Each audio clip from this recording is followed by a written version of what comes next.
नमस्कार दोस्तों, स्वागत है आपका हमारे चैनल में। आज आपकी समझ कैसा था माता सीता का बचपन, जानिए 3 छोटी कथाएं। माता सीता राजा जनक की दत्तक पुत्री थी। वाल्मीकि रामायण में सीता माता की एक बहन उर्मिला बताई, दूसरी मांडवी, तीसरी सुतिकृति और जनक के छोटे भाई कुशध्वज की बेटियां थीं। मानस में सीता जनक जी की इकलौती बेटी बताई गई है। कुल मिलाकर सीता की 3 बहनें थीं। उनके भाई का नाम मंगल देव है, जो धरती माता के पुत्र हैं। पहली कथा। देवी सीता मिथिला के राजा जनक की ज्येष्ठ पुत्री थी, इसलिए उन्हें जानकी भी कहा जाता है। वाल्मीकि रामायण के अनुसार एक बार मिथिला में बड़े भयानक सूखे से राजा जनक बेहद परेशान हो गए। तब इस समस्या से छुटकारा पाने के लिए उन्हें एक ऋषि ने यज्ञ करने और धरती पर हल चलाने का सुझाव दिया। उस ऋषि ने सुझाव पर राजा जनक ने यज्ञ कराया और उसके बाद राजा जनक धरती जोतने लगे। तभी उन्हें धरती में से सोने की डलिया में मिट्टी में लिपटी हुई एक सुंदर कन्या मिली। उस कन्या को हाथ में लेकर राजा जनक ने उसे सीता नाम दिया और उसे अपनी पुत्री के रूप में अपना लिया। दूसरी कथा। कहते हैं कि माता सीता अपने बचपन में एक खेल में ही शिव जी के धनुष को उठा लिया था। यह देखकर राजा जनक समझ गए थे कि यह कोई साधारण बालिका नहीं, इसलिए उन्होंने सीता स्वयंवर में धनुष तोड़ने की प्रतियोगिता रखी, क्योंकि वह यह जानते थे कि इसे वही तोड़ सकता है जो महावीर होगा। तीसरी कथा। एक बार सीता जी अपनी सहेलियों के साथ जनक जी के महल के बागीचे में खेल रही थी। वहां पर एक वृक्ष पर उन्हें तोते के एक जोड़े को देखा। दोनों आपस में बातें कर रहे थे। एक ने कहा कि अयोध्या में एक सुंदर और प्रतापी कुमार है, जिसका नाम श्री राम है। उनसे सीता जी का विवाह होगा। सीता ने अपना नाम सुना तो दोनों पक्षी की बात गौर से सुनने लगी। उन्हें अपने जीवन के बारे में और बताने सुनने की इच्छा हुई। सखी सहेलियों से कहकर उन्होंने दोनों पक्षी को पकड़ लिया। सीता ने उन्हें प्यार से सहलाया और कहा, भय मत करो, तुम बड़ी अच्छी बातें करते हो। यह बताओ, यह ज्ञान तुम्हें कहाँ से मिला? मुझसे डरने की जरूरत नहीं है। दोनों का डर समाप्त हुआ। वे समझ गए कि यह स्वयं सीता है। दोनों ने बताया कि वाल्मीकि नाम के एक महर्षि हैं। वे उनके आश्रम में ही रहते थे। बल्कि वाल्मीकि रोज श्री राम और सीता के जीवन की चर्चा करते हैं। उन्होंने वही यह सब बात सुना है जो आप सुन रही हैं। सीता ने और पूछा तो तोते ने कहा, दशरथ पुत्र श्री राम शिव का धनुष भंग करेंगे और सीता उन्हें पति के रूप में स्वीकार करेंगी। तीनों लोकों में यह अद्भुत जोड़ी बनेगी। सीता पूछती जाती है और तोता उसका उत्तर देते जाते हैं। दोनों थक गए।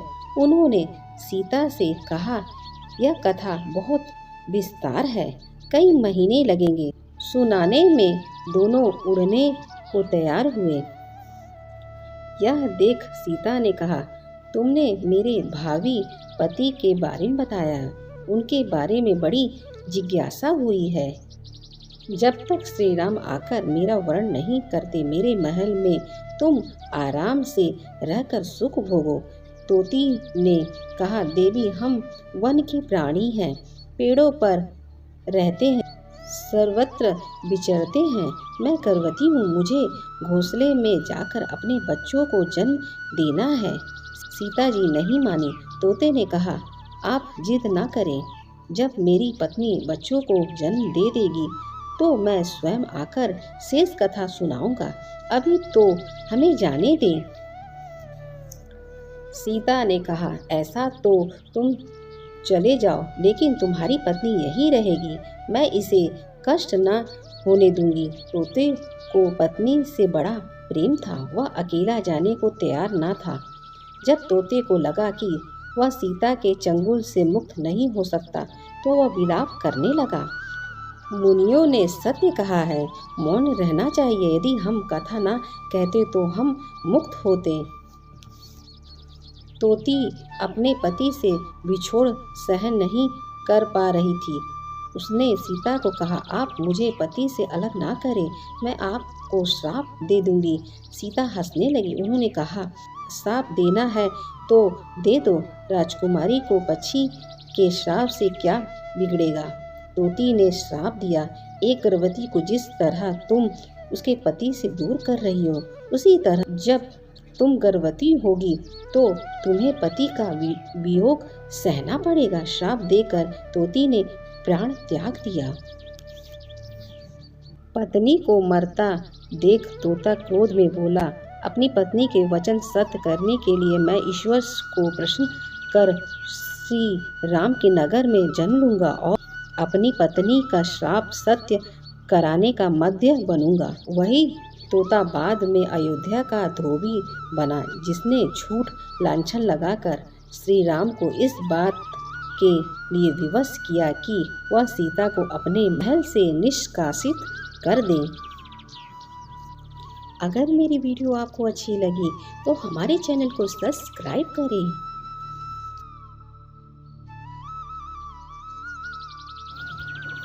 मिथिला नरेश राजा जनक ने अपनी पुत्री सीता का विवाह हेतु स्वयंवर रचाया था, जिसका निमंत्रण उन्होंने महर्षि विश्वामित्र को भेजा था। उस समय श्री राम और लक्ष्मण ऋषि विश्वामित्र के साथ उनके आश्रम में रहते थे, इसलिए उन्होंने सोचा कि श्री राम लक्ष्मण को भी मिथिला में उनके साथ चलना चाहिए। उसके बाद ऋषि विश्वामित्र राम और लक्ष्मण के साथ मिथिला नगर में पहुंचते हैं, जहां पर राजा जनक अतिथि के रूप में उनका स्वागत करते हैं। राजा जनक ऋषि विश्वामित्र को कहते हैं कि उन्हें अति प्रसन्नता हुई कि आप हमारे नगर में मेरी पुत्री सीता के विवाह में आशीर्वाद देने के लिए शामिल हुए। अगले दिन राजा जनक के महल में दरबार लगता है, जिसमें देवी सीता का स्वयंवर रचाया गया था। देवी सीता के स्वयंवर में एक से एक महाबट राजा और महाराज आए हुए थे। देवी सीता जैसी सुंदर नारी को पत्नी के रूप में पाने के लिए मनुष्य ही नहीं बल्कि देवता भी असुर मानव रूप धारण करके स्वयंवर में आए थे, तथा दरबार के मध्य में भगवान शिव का पिनक धनुष रखा होता। ऋषि विश्वामित्र के साथ श्री राम और लक्ष्मण भी स्वयंवर दरबार में पहुंचते हैं। सभी मेहमान राजाओं के आ जाने के बाद राजा जनक उन्हें संबोधित करते हुए कहते हैं, सीता स्वयंवर की शर्त। राजा जनक सभी को शर्त बताते हुए कहते हैं, आप सभी राजाओं का मेरी पुत्री सीता स्वयंवर में स्वागत है। आज इस स्वयंवर को जीतने की शर्त यह है कि जो महारथी सामने रखे भगवान शिव के पिनक धनुष को उठाकर उस पर प्रत्यंचा चढ़ाएगा, उसी से मेरी पुत्री सीता का विवाह संपन्न होगा। अतः आप सभी से अनुरोध है कि एक एक करके आए और भगवान शिव के इस धनुष को उठाकर और उस पर प्रत्यंचा चढ़ाकर अपने बल तथा शक्ति का परिचय दें। राजा जनक की ये घोषणा सुनकर सभी राजा एक एक करके आते और धनुष को उठाने का प्रयास करते, लेकिन भगवान शिव के उस धनुष को उठाना या प्रत्यंचा चढ़ाना तो दूर, कोई भी राजा महाराजा उस धनुष को हिला तक नहीं पाया। लक्ष्मण जी को आया क्रोध। बहुत समय बीत जाने के बाद जब कोई राजा उस धनुष को हिला नहीं पाया तो महाराज जनक को क्रोध आ गया। उन्हें लगने लगा कि कोई भी इस शिव धनुष को उठा नहीं उनकी पुत्री सीता अविवाहित ही रह जाएंगी। यही सोचकर उन्होंने वहां उपस्थित सभी राजाओं की निंदा करना शुरू कर दिया। उनमें से कोई भी लायक पुरुष नहीं है जो शिव धनुष को उठा सके। राजा जनक की ऐसी अपमानजनक बातें सुनकर लक्ष्मण जी को क्रोध आया और वह इसे श्री राम तथा रघुकुल का अपमान समझते हुए लक्ष्मण जी राजा जनक को ललकारते हुए कहते हैं, वह उनके तथा श्री राम के सभा में होते हुए पूरी सभा को अयोग्य कैसे कह सकते हैं। तब ऋषि विश्वामित्र ने लक्ष्मण जी को शांत कराया और श्री राम को धनुष पर प्रत्यंचा चढ़ाने के लिए बोला। श्री राम विनम्र भाव से ऋषि विश्वामित्र जी को प्रणाम कर शिव धनुष की तरफ बढ़ते हैं तो वहां उपस्थित राजा उनका उपहास करने लगते हैं, क्योंकि कहा जाता है कि उस समय भगवान राम की आयु लगभग 16 से 17 वर्ष की थी। इसलिए वहां उपस्थित सभी राजा उन्हें लो अब चिड़िया पहाड़ उड़ने को चली है बोलकर उनका उपहास उड़ा रहे थे। श्री राम ने तोड़ा शिव धनुष, लेकिन भगवान विष्णु के अवतार श्री राम हर्ष भाव से शिव धनुष को प्रणाम करते हैं और केवल अपने एक ही हाथ से शिव धनुष को उठा लेते हैं, जिससे देखकर वहां उपस्थित सभी राजा हैरान रह जाते हैं। तभी श्री राम धनुष पर प्रत्यंचा चढ़ाकर उसकी डोरी को खींचते हैं। उसी वक्त शिव धनुष टूट जाता है और स्वयंवर की शर्त के अनुसार देवी सीता और श्री राम का विवाह हो जाता है। माता सीता श्री राम को वरमाला पहनाती हैं, श्री राम को अपने पति के रूप में स्वीकार करती हैं। यह देखकर राजा जनक तथा उनके परिवार जन की खुशी की कोई सीमा नहीं रहती है। देवी सीता तथा श्री राम का विवाह। तब राजा जनक ऋषि विश्वामित्र को बधाई देते हुए उनका अभिनंदन करते हैं तथा श्री राम और देवी सीता के विवाह के आगे कार्यक्रम के बारे में पूछते हैं। ऋषि विश्वामित्र राजा जनक को कहते हैं कि हे जनक, यह विवाह तो शिव धनुष के अधीन था। धनुष टूटते ही विवाह तो हो चुका, लेकिन फिर भी अपने कुल के रीति रिवाज के अनुसार ही आगे का कार्यक्रम बनाइए। ऋषि विश्वामित्र के कहने पर जनकपुरी से राजा दशरथ के पास संदेश जाता है तथा उसके बाद दोनों परिवार द्वारा विचार कर राजा दशरथ के चारों पुत्रों का विवाह राजा जनक की चारों पुत्रियों से निश्चित कर दिया जाता है, जिससे श्री राम के साथ देवी सीता, भरत के साथ मांडवी, लक्ष्मण के साथ उर्मिला तथा शत्रुघ्न के साथ श्रुतिकृति का विवाह संपन्न किया जाता है। माता सीता की यह रोचक लोक कथा आपका दिल जीत लेगी, धन के भंडार भर देगी। यह कहानी सीता माता कहती थी और श्री राम इसे सुना करते थे। एक दिन श्री राम भगवान को किसी काम के लिए बाहर जाना पड़ा तो सीता माता कहने लगी, भगवान, मेरा तो 12 वर्ष का नित्य नियम है। अब आप बाहर जाएंगे तो मैं अपनी कथा किसे सुनाऊंगी। श्री राम ने कहा कि तुम कुएं की पाल पर जाकर बैठ जाना और वहां जो औरतें पानी भरने आएंगी उन्हें अपनी कहानी सुना देना। माता सीता कुएं की पाल पर जाकर बैठ जाती हैं। एक स्त्री आई, उसने रेशम की जरी की साड़ी पहनी रखी थी और सोने का घड़ा ले रखा था। सीता माता उसे देखती हैं, कहती हैं कि बहन, मेरा 12 वर्ष का नित्य नेम सुन लो। पर वह स्त्री बोली, मैं तुम्हारा नित्य नेम सुनूंगी तो मुझे घर जाने में देर हो जाएगी और मेरी सासू माँ मुझसे लड़ेंगी। उसने कहानी नहीं सुनी और चली गई। उसकी रेशम जरी साड़ी फट गई, सोने का घड़ा मिट्टी के घड़े में बदल गया।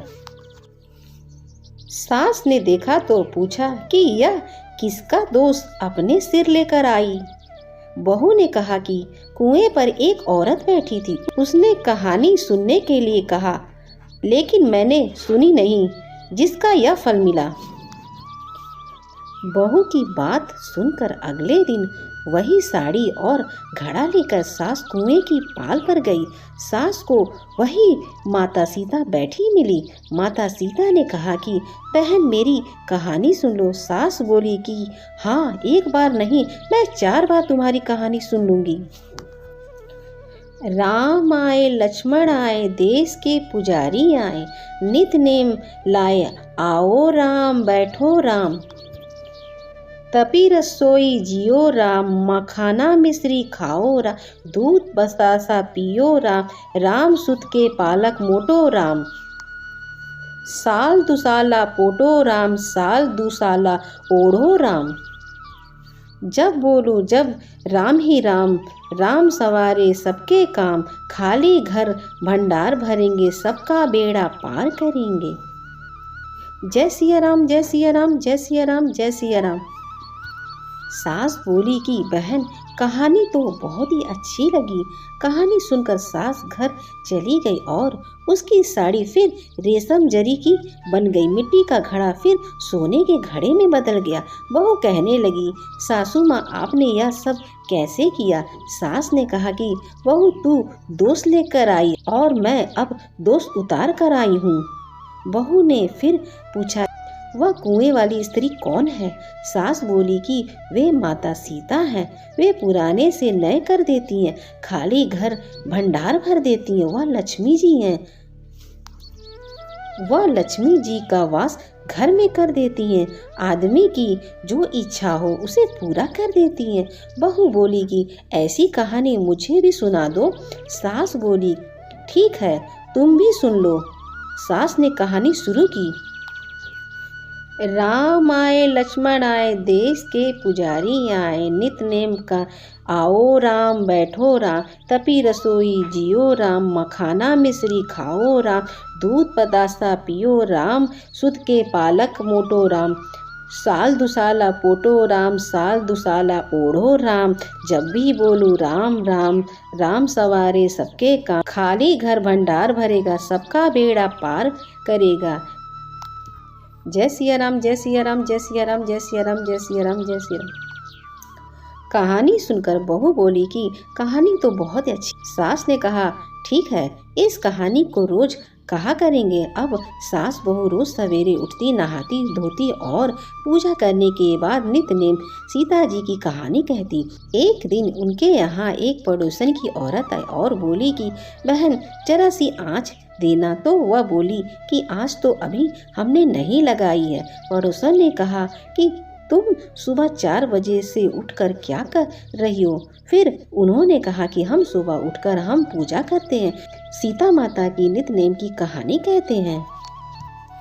पड़ोसन ने उनकी बात सुनकर फिर कहा कि सीता माता की कहानी कहने से तुम्हें क्या मिला? वे बोली इनकी कहानी कहने से घर में भंडार भर जाते हैं, सारे काम सिद्ध होते हैं, मन की इच्छा भी पूरी होती है। पड़ोसन कहती है कि बहन ऐसी कहानी मुझे भी सुना दो। फिर वह बोली ठीक है, तुम भी यह कहानी सुन लो। राम आए लक्ष्मण आए, देश के पुजारी आए, नित नेम लाए, आओ राम बैठो राम। सारी कहानी सुनने के बाद पड़ोसन कहने लगी बहन कहानी तो मुझे बहुत अच्छी लगी। अब वह पड़ोसन भी नित नेम सीता माता की कहानी कहने लगी। कहानी कहने से सीता माता ने पड़ोसन के भी भंडार भर दिए। अब तो पूरे मोहल्ले में नित नेम कथा चल पड़ी। हर किसी की मनोकामना पूरी होने लगी। हे माता सीता, जैसे आपने उनके भंडार भरे वैसे आप हमारे घर की भी भंडार भरना, कहानी सुनने वाले के भी और कहानी सुनाने वाले के भी। उत्तर प्रदेश, बिहार, हिमाचल प्रदेश और हरियाणा के कुछ क्षेत्रों में आज भी यह कथा सीता जयंती पर चाव से सुनी जाती है। अगर मेरी वीडियो आपको अच्छी लगी तो हमारे चैनल को सब्सक्राइब करें।